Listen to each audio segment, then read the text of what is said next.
We're so excited to have you here and to hear what Rebecca is bringing to us. Before we get started, though, I wanted to let you know that Charlotte and I are in the part of the nation that is under tornado warnings and thunderstorm warnings. So if we fall off real quick, hang in there, don't leave. We'll be right back up as quickly as we can. But back on to our seminar today, I would like to introduce Rebecca Weatherford with the Monte Vista Pet Lodge. She's their general manager, and they are located in Rio Rancho, New Mexico. And Rebecca has been in the industry, the animal industry, for over 16 years. She is an independently registered veterinarian technician. She received her licensing in 2001, where she started in small animal surgery. Then she moved over to day practice, surgery, and shelter medicine, specializing in geriatric and special needs animals, and the anesthesia that requires with those special needs animals she also specialized in. She also started training other veterinarian technicians during her time there. And so last year she opened a kennel at Monte Vista Pet Lodge, and she brought her veterinarian background with her. Caring for special needs kennels in a kennel setting is what's easier for her. And she was recently asked to do an observation and assessment at an El Paso shelter to help them better care for the animals in their care. So we're so excited to bring Rebecca to you. So without further ado, Rebecca, please tell us what we need to know about geriatric care. Well, first I'd like to thank everyone for joining today.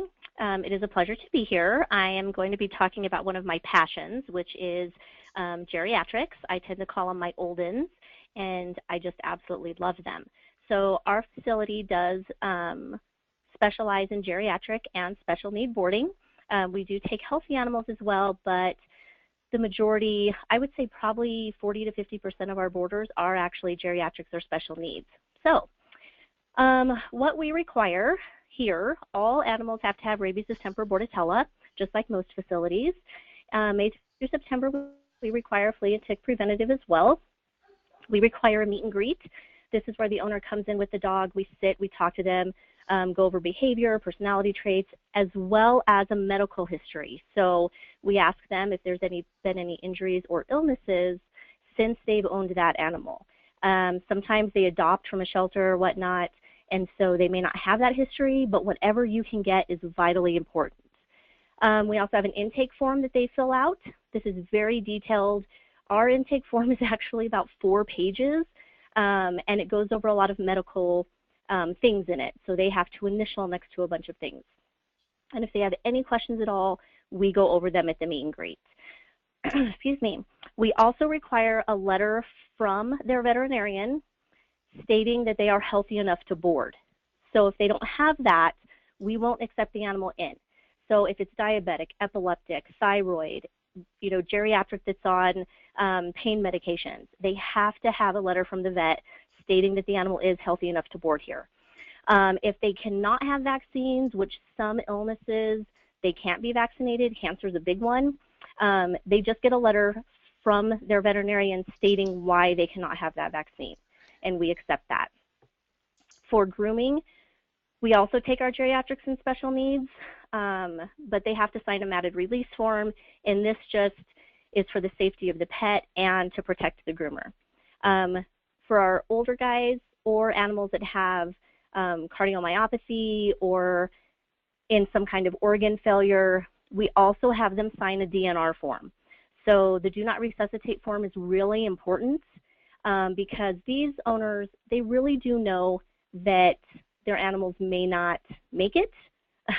So to have this on file is important so that you and your staff know what to do if something happens with that dog or cat. And last but not least, educate, educate, educate. You have to make sure that your staff is trained for these animals. And we'll go over a little bit of that later. So what we take in here, we take geriatrics, obviously, and I've listed some things that you're going to find for our geriatrics. We take medical, so lots of different medical issues, and we do behavioral as well. I will say that the animals who come here with behavioral issues are working with a trainer, okay? So we just keep up on the training for that dog while they're here, and we'll go into a little bit of detail about that later as well. So all the animals pictured here are actually animals that come to our facility. Over Geriatric is Gus. He's a super old little guy. Then we have Princess. Princess is actually down in the hind end, so she can only walk on her front feet. And I have to actually physically express her bladder every day. And then Wheezy, whose head is in the pool, is a special need. He goes out by himself. He won't actually get in the pool, but for some reason he loves to just stick his face in the water. Okay, so our geriatrics. The biggest one is arthritis. Most geriatric animals are going to have arthritis. And this can actually have an onset of around 6-7 years old. So the biggest thing with these guys is you have to have a lot of patience, okay? Your staff has to have a lot of patience. So if you're in a facility that's very quick-paced all the time, animals are in and out, you may want to think about taking these older guys because they do have to go at their pace. You cannot rush them. Tile floors, any kind of floor that has a smooth surface, you cannot rush them. I guarantee you they're going to fall, they're going to hurt, and this is where they'll start snapping, and it's not an aggressive thing. They're just telling you you need to slow down. They will be off balance a lot. They're going to have hip issues, knee issues. In our facility, we do work on manners while the animals are here. So the healthy animals, before they come out of the kennels or get their food, they have to sit. When they come in from playtime, they sit. We call them by name before they come into the kennel. So these guys, you're not going to make sit. It's going to be too painful for them, and it's going to take them quite a while to get down and then quite a while to get back up again.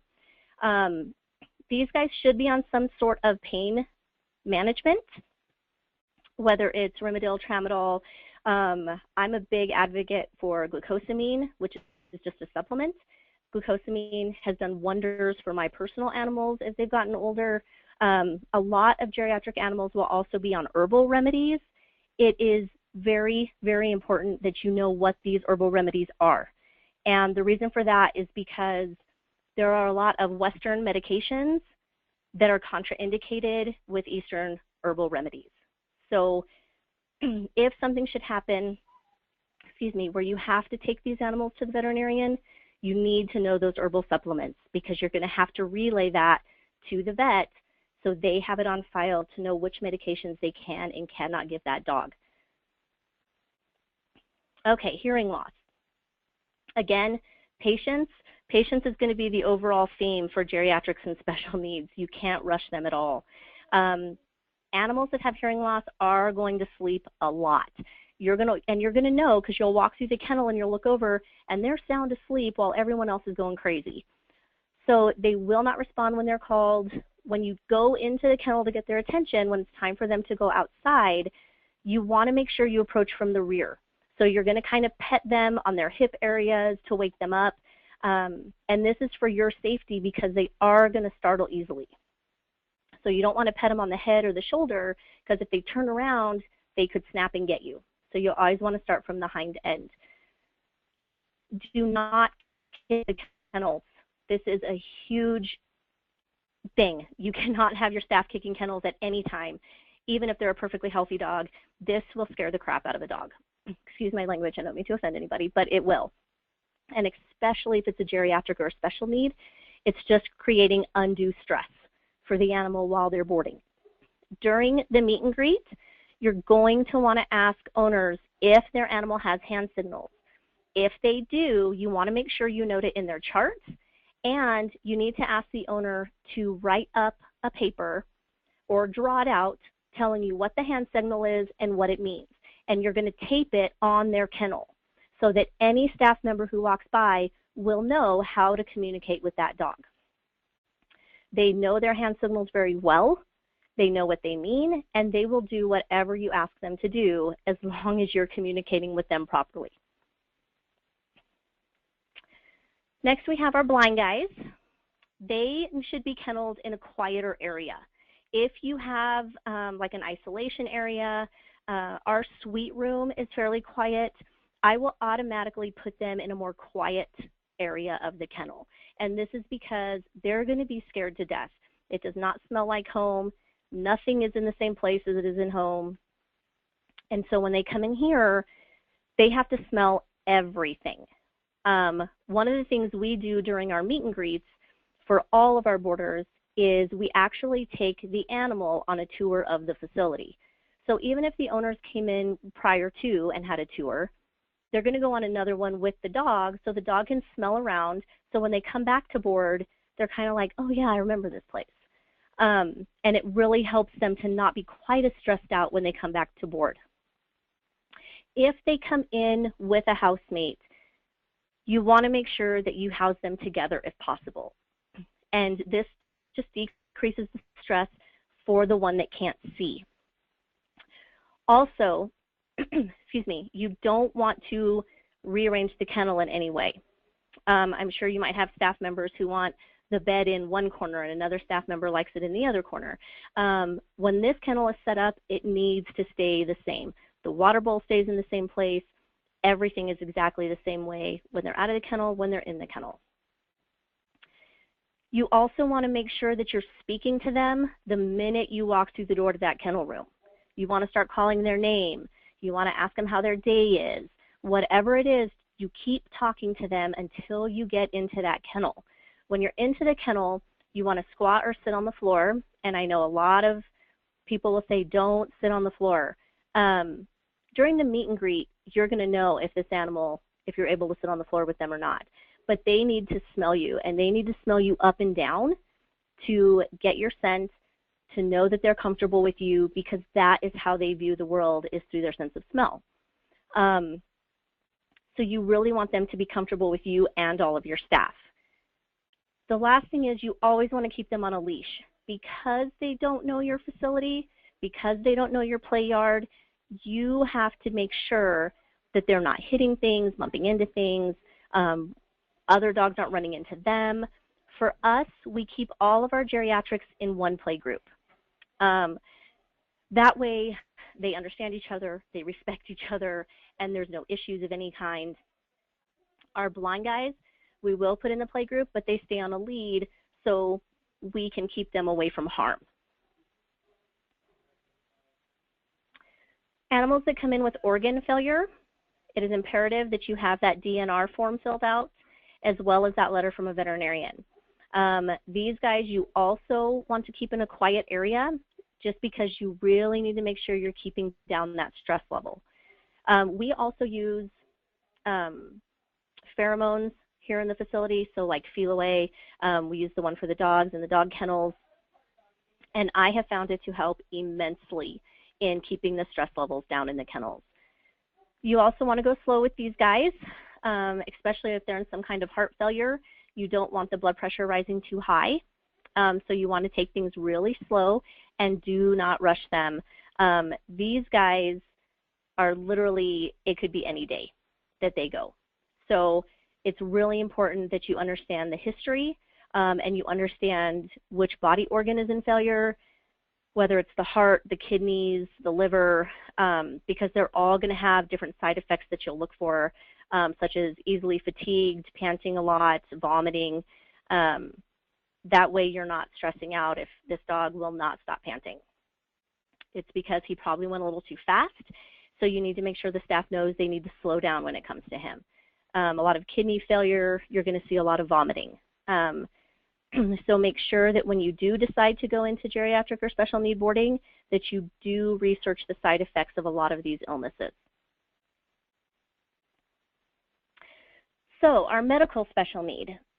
This is basically any animal who is on medication of any kind, whether it be thyroid, diabetics, epileptics, anything that's on medication.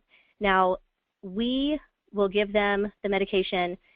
For our special need boarders, there is a price difference. However, if the animal will take their medication in food, if it's an oral medication, then we just charge them as a regular boarder. We don't charge them as a special need. So first of all, they also need a letter from the veterinarian saying they're healthy enough to board. Some of the side effects of thyroid are increased thirst and urination, as well as high anxiety and heat sensitivity. So when these guys board, we make sure they get their medication every day, and we usually have bigger bowls of water in the kennel for them.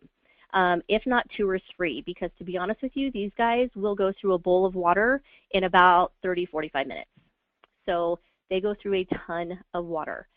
You may be able to board them in the regular part of the facility, but keep an eye on their anxiety level, because if it gets too high, you need to cover the kennel or move them to a more isolated area. And always keep the temperature cool for them. A lot of times you'll put a blanket or a bed in there of some kind, and you'll find them laying on the floor because it's cooler. So if that's the case, just pull the bedding out and let them sleep on the floor, because then they'll have more room and it's more comfortable for them. Also, make sure the owners have given you written instructions for the medication. It is on the vial, and the owners are going to say, well, it's right on the vial. I understand that, but the vial is going to be kept where the medications are kept, and I want written instructions for the kennel itself. One thing you might want to think of doing as well, which we do here, is our well border or kennel cards are in white, and anything that is special need is put on red. So anything on that kennel that's red, we automatically know visually that that's a special need, and it's going to be treated differently. Write out the medication instructions and designate one person to give the medication. So you should have one person per shift that is allowed to give medications, and there's a spot on the kennel card where they mark it off that it was given. This way, if there is a question, if something happens, you know who to go to. You don't have to go through your entire staff to figure out who gave the medication that day. And make sure they're fed separately from their housemates if they're in the same kennel. If one animal's on medication and one isn't, then you have to make sure they're separated, because you do not want the one who doesn't have meds to get the meds. And this is very important because there are heart medications that are given to patients where if somebody who doesn't have a heart issue were to get that medication, it could send them into a cardiac arrest. It could give them a heart issue. It would just be horrible. So you want to make sure that they are completely separated.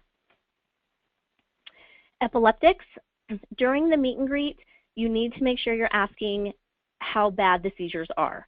Are they mild, moderate, or severe? This is going to tell you how much visual time you're going to have with that animal. It's very important that the epileptics medication is given at the same time every day. And this is because depending on the severity of the seizures, it could just be staring seizures where the animal's going to be in the play yard and they're just going to be staring off into space. It's a mild seizure. It's a little mini seizure. Or it could be a grand mal seizure. The other thing we do is at night, we put bells on the dog. So around the collar, we will put bells on them. So if they start seizing, our overnight can hear them and make sure they're taken care of. So if you are thinking of going into special need boarding, you might want to think about having someone overnight as well. For us, the overnight not only checks on the animals, but they're actually in charge of a very detailed cleaning list, very detailed. So diabetics, the insulin and the syringes need to come from the owner. So anything that is required for that animal, for their illness or injury or whatnot, needs to be from the owner. We don't provide anything. The owner has to bring it in. The other thing we do with diabetics is we actually have the owner show us exactly on the syringe how to draw it up. So even though the staff knows an insulin syringe, because they are different from regular syringes, the owner has to show us where they draw it up to, and this is really important. That way there's no question. Everybody knows the dose. Everyone knows what to draw it up, how to draw it up, because it is very, very easy to overdose insulin just because the syringes are so different. And even in insulin syringes, you have like a 40 unit and a 10 unit. They're completely different too. So you really need to keep an eye on the syringe itself and have the owner show you how to draw it up. So some of the side effects of diabetes are PUPD, which is increased thirst, increased urination, increased appetite. Even though they're going to be losing weight, they're still going to be eating like crazy. Hypoglycemia and seizures. So those are some of the things you need to keep an eye on and make sure your staff is well trained for, and especially your overnight, because Murphy's Law seems to say that if something's going to happen, it's going to happen at night. So one of the other things we deal with is megaesophagus. That's Reggie there in that picture in his little seat. He comes to us. His owner provides his chair for him. So they eat much smaller meals 4 to 6 times a day. So what we do is Reggie's seat stays up in reception, and he comes in with 2 housemates. When his housemates go out to play, Reggie comes up front and eats. And he's a pro. He will just run right into his seat, turn around, sit down, we shut the door, put the bowl in, he's good. But he needs to stay upright for 30 minutes after eating. So megaesophagus is an issue with the esophagus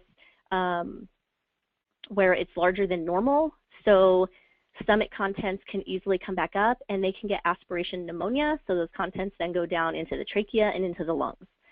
So he has to stay upright for 30 minutes.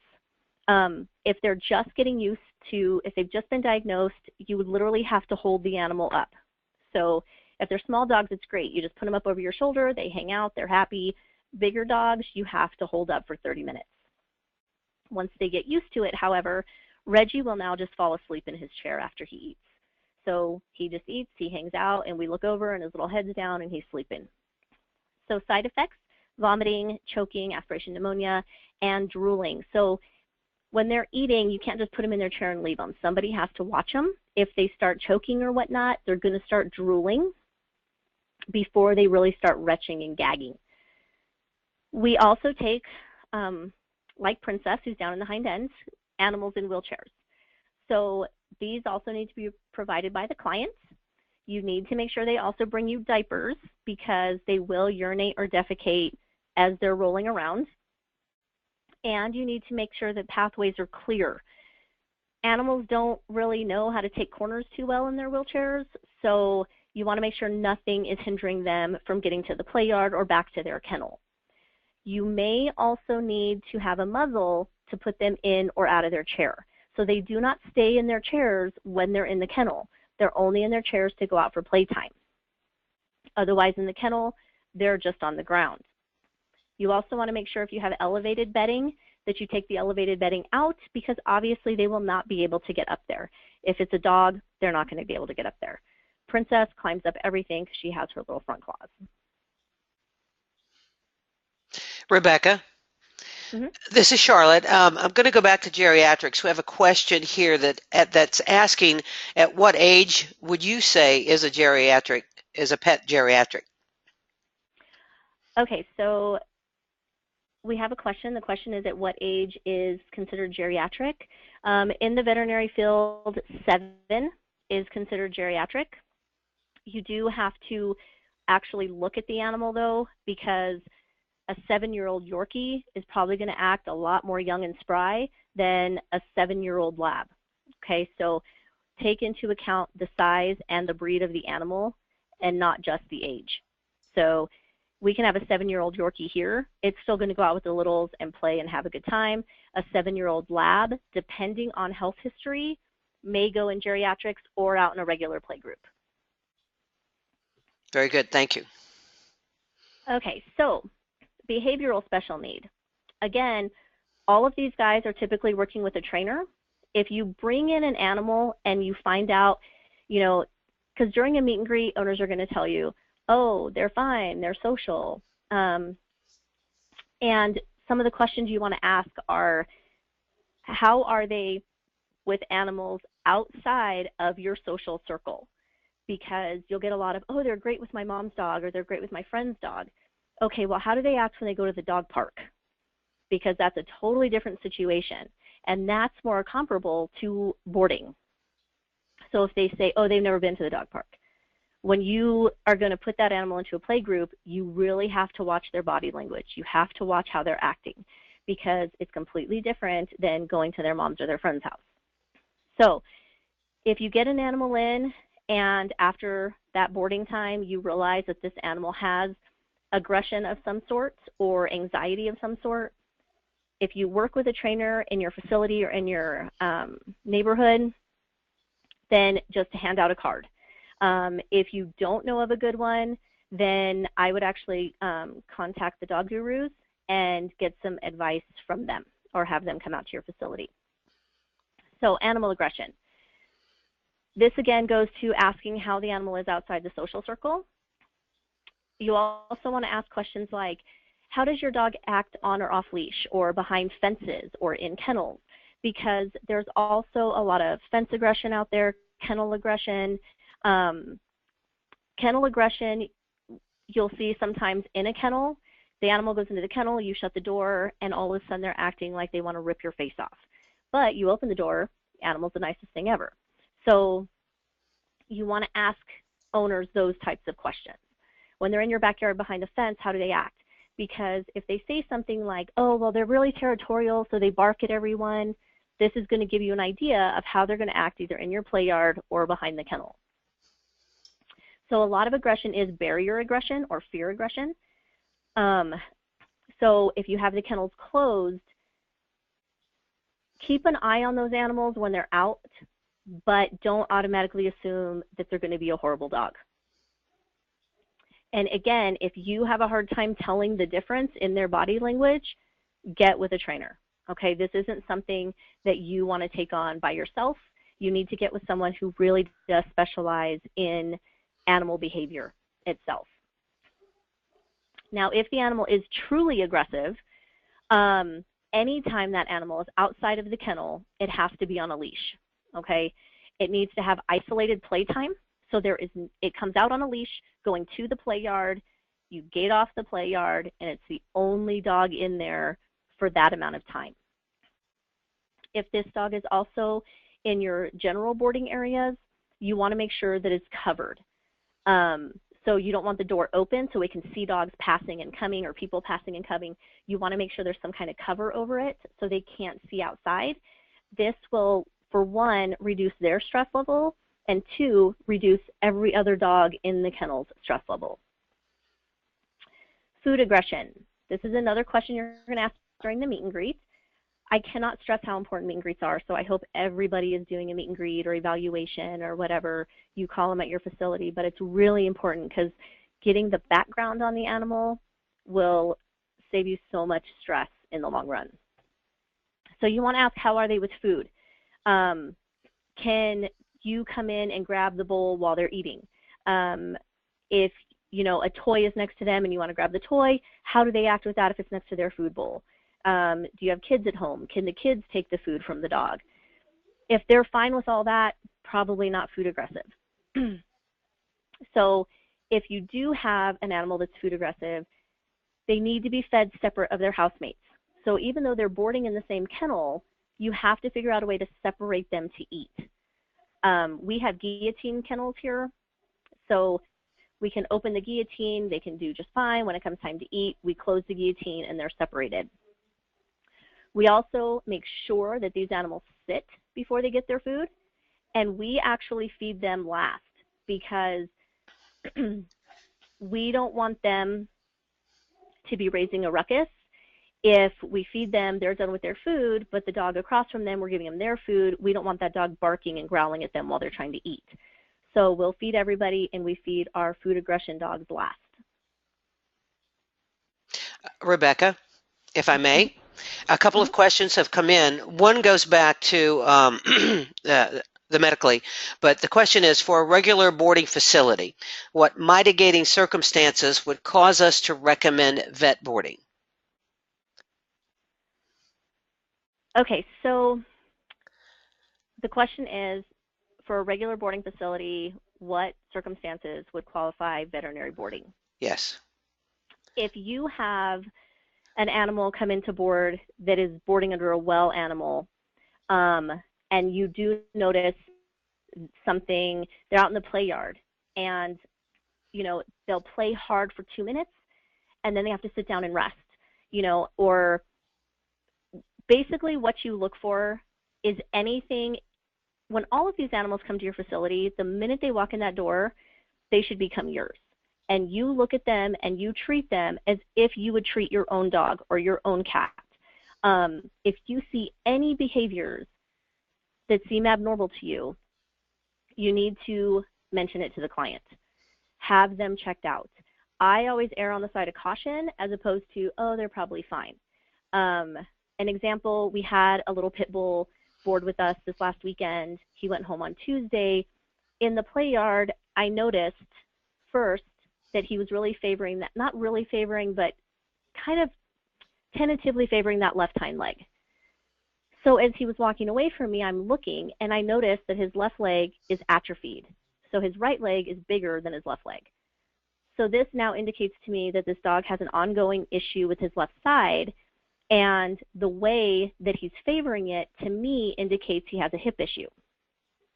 So when the owner picks up, I say, hey, I noticed that your dog was favoring his left leg, and if you look at him from behind, his left leg is smaller than his right leg. So this has been going on a while.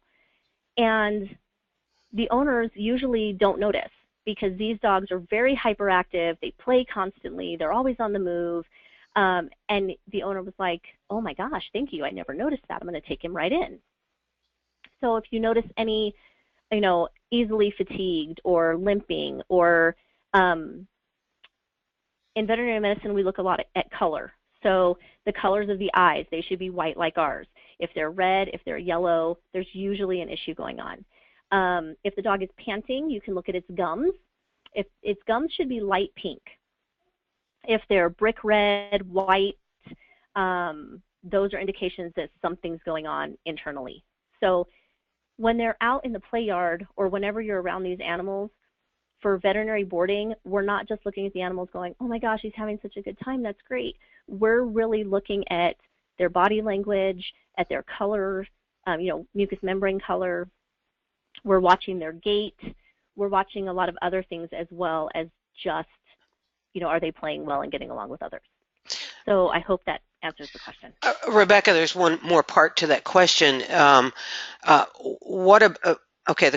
The question also is concerning prior to arrival. For a regular boarding facility that does well dog or well pet boarding, based on information given at the time of booking or a phone call in, what would be a mitigating factor to recommend vet boarding? What goes through my mind is if you don't have someone on staff in a regular boarding facility that can do insulin injections, that's an obvious one that would say your dog is diabetic or your cat is diabetic, you need to board with a vet type of a thing. Sure. But are there other type of circumstances that would cause a regular well pet boarding facility to recommend veterinary boarding?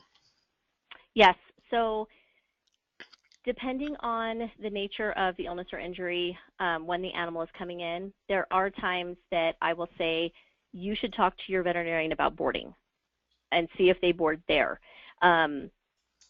We had a little dog that had scheduled to board with us who was in severe heart failure. I did not feel comfortable with that because I really didn't think the dog would make it through the boarding stay. So I told them that they should probably check with their veterinarian and see if their veterinarian or another facility that was veterinary clinic would board the animal while they were gone, because they do have that emergency medicine right there. We have mild stuff here because I am an RVT, so I do have a crash cart. I do have things that I can use to get them to a veterinarian. We're lucky because we do have an emergency clinic literally right next door in the same parking lot, but I understand a lot of you don't. So sometimes you have to make that personal call on whether you're comfortable with it or not. If you're comfortable with it, then make sure you have all those forms in place. You need to have your intake form. Your letter from the veterinarian stating this dog was healthy enough to board is vital, as well as, that DNR form. So when they call to ask you questions or they say, oh, my dog is going through this, one thing you can do is you can actually make a list of things you will board and things you will not board. And then that way your front desk has it right there and they don't need to worry about, well, let me ask my owner, let me ask my manager, things like that. They know what they can take and they know what they can't. It's very, very important for that meet and greet for these guys, too, if you decide to board them, that you get as much health history as you can. I will actually, if it's an animal with diabetes, epilepsy, organ failure, I will actually ask the owner for as much as the medical chart as I can get, because I can read through it and find out exactly where we're at with that illness or injury. Again, though, with the veterinary background, it may be easier for me to get that, but ask. All of I can do is say no. And they shouldn't be saying no to a client if a client is asking for that file. So. Very good. Okay. Okay, before I let you go forward, while we got you on questions, this is to the aggression issues, questions on how many strikes or issues against a dog do you think it would take to increase the risk for a regular boarding facility to take that dog in? We're talking about aggression, those types of issues. Okay, so on aggressive animals, when they come to board, a lot of times the ones that we get in are coming to us because they've heard we take these kinds of dogs. The other thing is that they've already been kicked out of another facility. A lot of it goes back to behavior. You have to watch the dog's behavior. We've had a couple dogs that have boarded here who we've been able to put into play groups. But at the same time, we have some that have come in, and again, some of it is a personal call. And you'll see a couple of dogs later on that I'll talk about that it was a personal call. But if you are watching their body language and right off the bat, you're seeing red flags, ears are back, tail is erect, they're right on their tippy toes, don't pass by that. Really look at that and say, okay, how is this going to go? A lot of times, too, you have to think that the first time a dog boards with you, if they've never boarded before or it's the first time in your facility, it's stressful. And sometimes they won't want to interact with other dogs. So we will usually board a dog, and if they don't want to have anything to do with the other dogs, we're like, okay, that's fine. We take them out for isolated playtime. When the owner picks up, we say they wanted nothing to do with other dogs. We took them out for isolated playtime. And we tell them the behaviors the dog showed, and this is why we took them out for isolated playtime. If they want to board again, we tell them, okay, we'll board again as a regular boarder. We'll try it again. We'll try to put them into a social group again the second time. If they still don't want to go into a social group, they are then considered a special need. We will give a trainer's card to them, and we'll tell them that from now on, when their dog boards, it's going to be a special need, and the pricing is going to change. So we give the dog 2 chances just because the first time they board, they're probably stressed out. It's not their environment. They're not used to it. But the second time they board, if they're still showing those aggressive behaviors, it's a special need. We won't go past that. Okay, one more question. Should we board all our high aggression pets in one area? Boarding aggressive animals in one area is probably not a good idea. And the reason for that is because they're going to feed off of each other in the kennel setting. So, you could board them all in the same area if they're next to each other and they can't see each other. But to put them across from each other, the way a lot of kennels are set up, is not a good idea. They're going to sit there, they're going to bark at each other, they're going to get riled up. So by the time you go to take them outside, you're going to have to really watch for that redirection. Because now they're wound up, and when you go to take them out, they could easily redirect on you. So we will usually take our aggressive dogs and put them every second or so kennel. So there's a kennel in between them at least. And we actually put them with the rest of our boarders because the rest of our boarders come in and they're calm and they take a nap. We do things a lot differently though here. We do rotated playtime. So the play times that they go out are 15-minute increments. So we do small, medium, large, geriatric, special need, and they all go out for 15 minutes, and then they come in and rest, and it rotates all day long. That way, there aren't these high arousal levels for all day. They may have a high arousal level for 15 minutes, but then they're coming in and resting. So it gives them a chance to de-stress from playtime. Excellent. And then one last question. I think I can answer it. What does DNR stand for? I'm sorry. So DNR stands for do not resuscitate. Cool. So it's the same type of thing they have in human hospitals. Okay. Now we'll let you go back to your presentation. Thank you, Rebecca. Okay. No problem. I don't mind answering questions at all. Okay. So social anxiety. So these are the things you'll find out during the meet and greet when you're asking them how their animal reacts around other dogs. A lot of times you have to go slow. We tend to put these guys into a very calm play group. And when we say calm, all that means is that they're they go out with other dogs, but nobody really wants to play. They kind of smell each other and then go off and do their own thing. They do really well in those groups, and it's good for them to be around the other dogs, but they don't have to have direct contact with the other dogs like the playful group does. We tend to call them calms and crazies because the ones in the crazy play group, they have 2 speeds, on and off, and that's it. So they go outside and it's on. So these guys are in a much slower group. You have to move slowly with them, no quick or sudden movements. And if these guys bite or snap, it's usually a fear aggression. It's not a true animal aggression or people aggression. They're just scared. When introducing these dogs into a play group, all our play groups are actually introduced 1 dog at a time. So unlike when you go to a dog park and you let your dog in and it gets bombarded by other dogs, we do 1 dog at a time in a play group. So they're all introduced 1 at a time, and then when we introduce a whole play group together, we'll let them out 1 at a time. So 1 dog goes out, and then another dog goes out. We don't just let them all out at once. So, excuse me, you can start these guys in a regular kennel and then cover it up if possible if they seem really, really scared, or you can move them into a more isolated kennel. But you really want to do what you have to do to make sure they're comfortable and they're not quite as nervous. Typically, as everybody knows, the first 24 hours of boarding, dogs are very nervous or scared. After that period, they shouldn't be acting like that anymore. So if you have a dog that's still acting like that, something's wrong. Separation anxiety. We have a lot of separation anxiety dogs that come through here. So at the meet and greet, people are going to tell you, oh, they have separation anxiety. Okay, so the things you need to discuss are any kind of destructive behaviors, because these guys will tear up bedding, they'll tear up toys. We allow clients for special need or separation anxiety boarders to bring a better blanket from home so that it smells like home. They're not as stressed out while they're here. But we do have them sign a waiver saying that we are not responsible for that better blanket. We also allow drop-offs in small increments. So for separation anxiety dogs, we tell the owners, you know what, come in, we'll put them in a kennel, we'll walk out to the lobby, talk for 5 minutes, you'll get your dog and leave.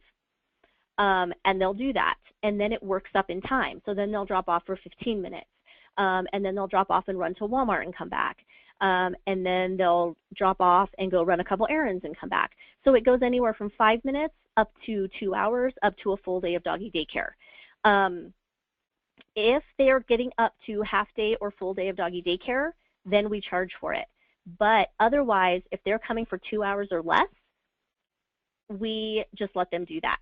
We don't charge for that, and that is simply because we want the animal to be comfortable when it's here. We're not just putting a roof over these animals' heads. We're actually trying to think of the psychological well-being of the dog. Because if the dog is happy and calm while it's boarding, it makes our lives easier too. So we will allow them to do that at no charge, and we have had wonderful results with that. By the time the dog is bored, there's no issues at all, and they go out into a play group just fine. So a lot of times separation anxiety does go hand in hand with social anxiety. They're so used to not being away from their parents that when they don't know how to interact with another dog. They don't know how to be a dog because they've never had that opportunity. So again, these are 2 situations where if you notice these, you need to give the owners a card for a trainer.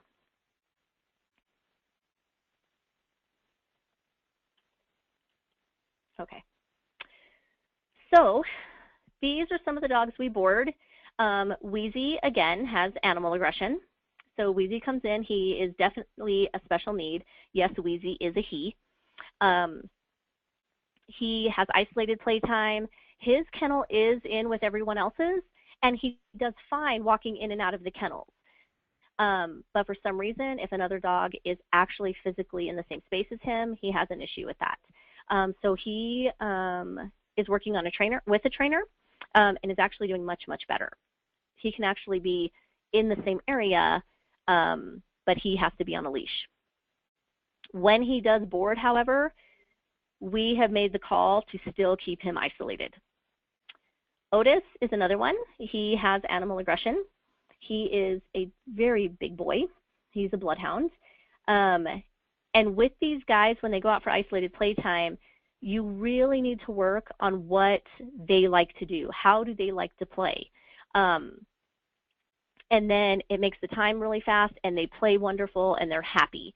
Otis loves the snow. So in New Mexico, it doesn't snow a lot, but sometimes we get snow, and this was the happiest dog I'd ever seen when it snowed this past winter. Heckle and Jekyll, this picture does not do them justice. These are two pit bulls from the same house. They are massive. Each one of them is about 70 pounds of pure muscle. I will say this, these two dogs are not animal aggressive, okay? They're not. So you're probably wondering why they're in with animal aggression.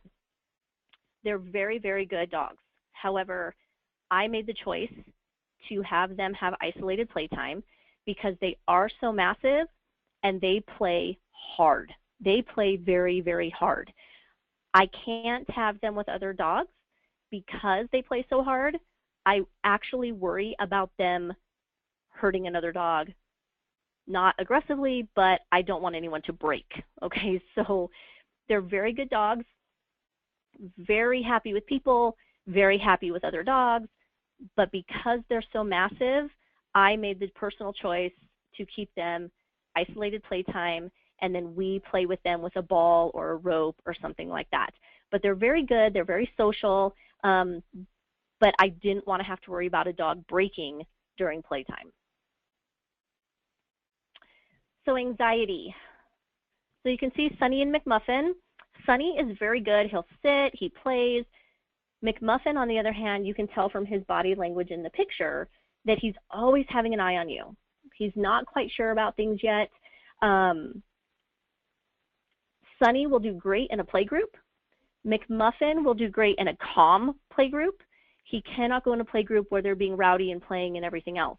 It just doesn't work for him. So for us, we separate dogs from the same household. Dogs in the same household are not allowed to go out in the same play group. So Sunny goes out in a playful group, McMuffin goes in a calm group. And we do this for two reasons. One, animals from the same household will either pack up against other animals, or one wants to play and one becomes what we call the fun police. And that's what would happen with Sunny and McMuffin, is Sunny would want to play and McMuffin became the fun police and wouldn't let Sunny play. So they got separated. Dexter has social anxiety. He actually just went through a 10-day board and train and is a completely new dog. He knows how to be a dog. He knows how to be around people and other dogs. He is doing very, very well. But it was questionable for a while. So he had very high anxiety. We do tours any time of day for clients. We'll show them the entire facility. When Dexter was here, we couldn't take people where Dexter was because he would lose his mind. So he's one of our anxiety boys, but went through the training and still goes through training, and he's doing much, much better. Zoe was a separation anxiety dog. Zoe's owner started about 2 months before boarding, brought her in for 5 minutes, 10 minutes. Zoe's owner went up in 5-minute increments. So she came in several times before she actually boarded. When he left her the first time for half-day doggy daycare, he brought her in a blanket and she destroyed it. And he said, I knew that was going to happen, it's fine. But when she actually came to board, which was about 3 days later, her bedding was fine. She didn't destroy anything. She was a good girl. She actually went out in a play group. She did wonderful. So I am a big proponent of letting people drop off in very small increments and not charging for that, because it really does help the dog in the long run. And let's face it, that's why we're here, is to help these animals. Like I said before, it's not about just putting a roof over their head, but it's about making sure they're psychologically well. So if you're doing special need, geriatric special need animal boarding, keep in the back of your mind that you have to go slow with these guys. It's all going to be on their time. Make sure you know any side effects of the illnesses that are coming into your facility, because that's probably what you're going to see. And then make sure that any of your behavioral special needs are working with a trainer. Any questions? Rebecca, I have a couple of additional questions that have come into the question box here. The first one is, would you be able or willing to share your release waivers, or maybe a template of the waivers that you use? Yeah, if I would be more than willing to send out any of the paperwork that we use, our waivers and whatnot. If people just want to, I believe my email address is on the IBPSA website under members. If you want to look it up there and shoot me an email, I can absolutely send those out. Okay, thank you. Another question are your dogs required to be fixed prior to group play? And if not, how do you manage that? How's that managed? So our animals are not required to be spayed or neutered. We do, however, tell owners at the onset, at the meet and greet, that if we have any issues with mounting, they could possibly be a special need, because we're going to have to take them out by themselves. So any animal that requires isolated playtime will become a special need. And in our experience, the intact animals have not been so much of a behavior issue as far as aggression as they have been a mounting issue. And that comes with the females too. We've had a lot of intact females who become horrible mounters in the play yard. And it's just a dominance thing. Very good. That's all of the questions I have that have been typed in so far. If folks have any last minute questions, there is a question box where you can type in, or if you want to, oh, here we come.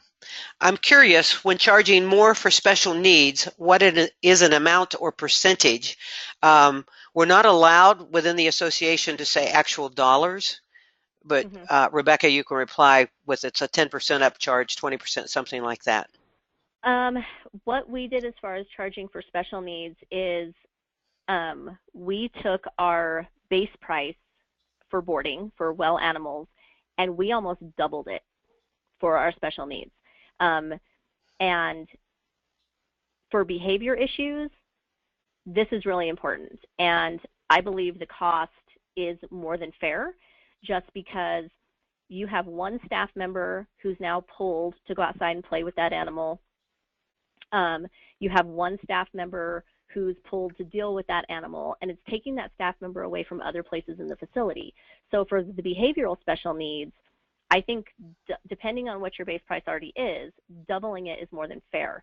Our medical special needs, diabetics, epileptics, again, I think is more than fair because of the medication and the risk involved in, the welfare of these animals.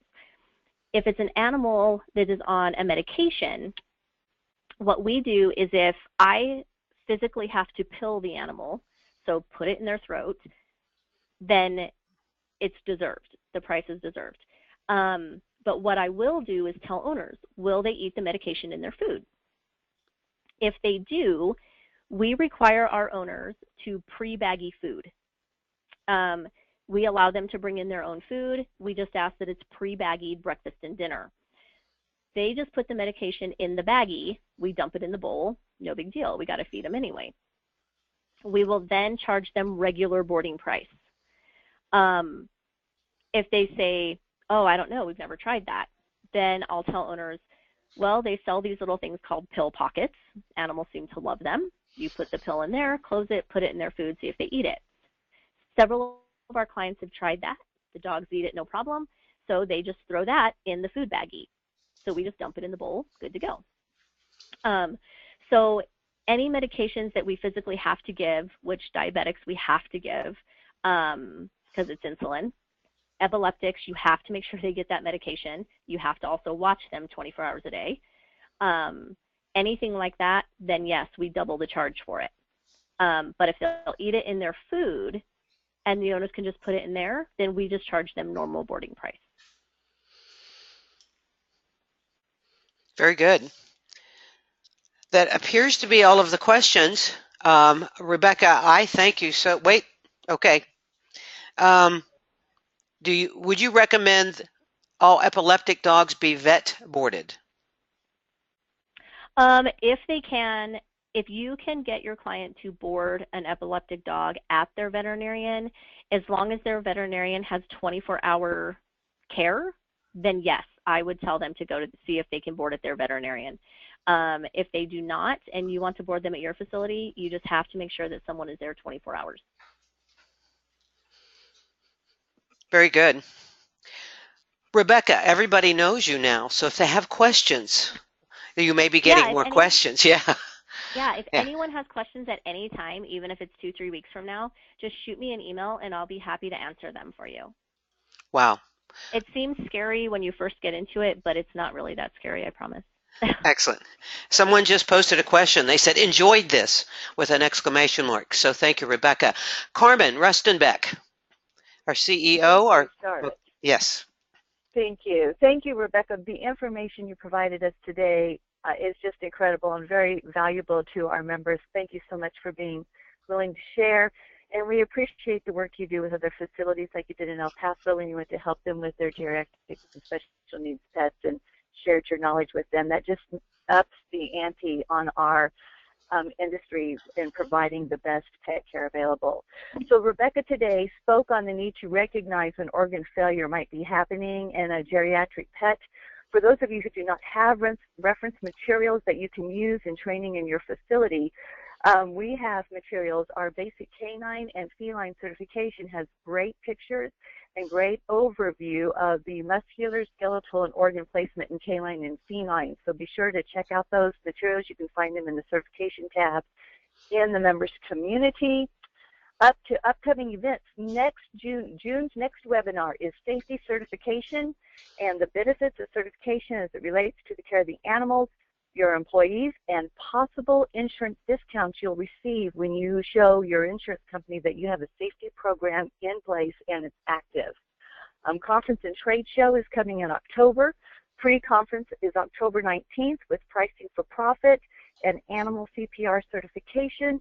Conference itself starts Tuesday, October 20th and goes through the 22nd. During that time, animal CPR certification will continue until conference is completed. Early bird registration is up and ready, and it can be found in the members community. Log in, look for the blue registration button right in the middle of the page. And thank you again to Rebecca for a great educational presentation, and to Charlotte, who fielded all of our questions and hosted this webinar. I hope you guys have a great week. We look forward to meeting you next month again for our webinar. Bye-bye. Bye-bye, everybody.